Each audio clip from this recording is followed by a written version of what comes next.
Clement's Homebrew coming at ya. What have we got today? We've got a Scottish ale. That's right. This is one that was sent to me from Intermezzo 1257. This is the Twisted Kilt Scottish style ale from Thirsty Dog Brewing Company out of Akron, Ohio. Akron, Ohio is where Hoppin' Frog is located, so they're evidently neighbors. And yeah, you gotta enjoy that label. All right, so before we get this one cracked open, we're gonna take a look.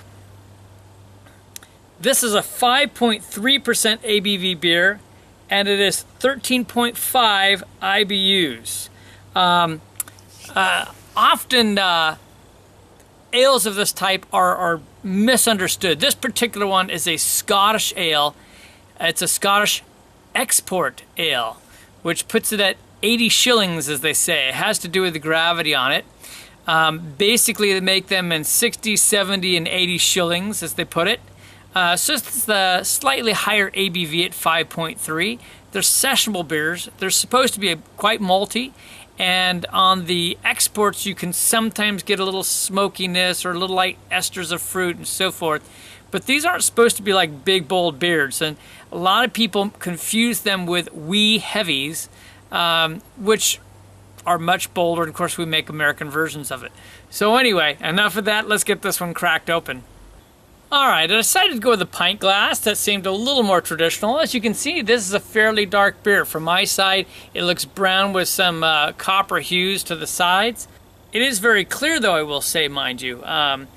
Yet, it's pretty dense, and so I can just see some red hues going through it.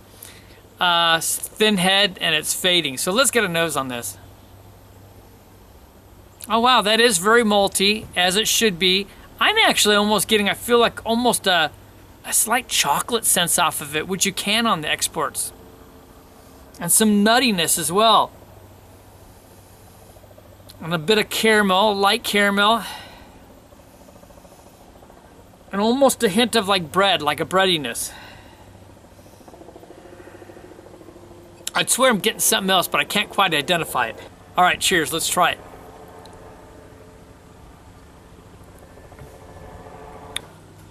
Okay, well, this is a Scottish ale. There's a lot of malt on this. I'm getting a little bit of that caramel, a little bit of like some chocolate malt, slight nuttiness, a little bit of breadiness, kind of all the things I described before. You're getting a little bit of some slight fruity esters on it. It's very typical. It's right there. This is a very sessionable beer at 5.3%.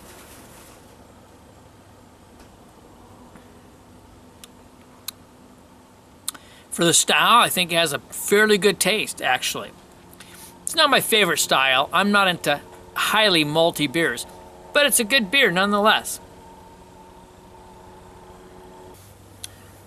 It's funny though, the flavors I get off this reminds me almost a lot of a homebrew, quite frankly, of some of my early homebrews. Just to be quite frank, it's a very simple beer, a very malty beer. So, for my personal taste, it's not going to be a high-scoring beer. But as far as following the style, I think it follows the style very well. So for a Scottish export ale, you know, I'm going to put it in that low B range. I would say that this is about an 83. I think that's about right. So it tastes pretty good for the style, or at least following the style. For my personal taste, it has a lot to do with the style. I'm not big on this particular style. It has a little bit of other flavors in it, but it's just a heavily malted beer. So that doesn't do it for me so much. I'm going to put it down to a 75. Nevertheless, fun to try. Love the labels. This is the Twisted Kilt Scottish Style Export Ale from Thirsty Dog Brewing Company. This is Kevin from Clement's Homebrew saying life's too short to drink cheap beer, and I will see you in the next beer review.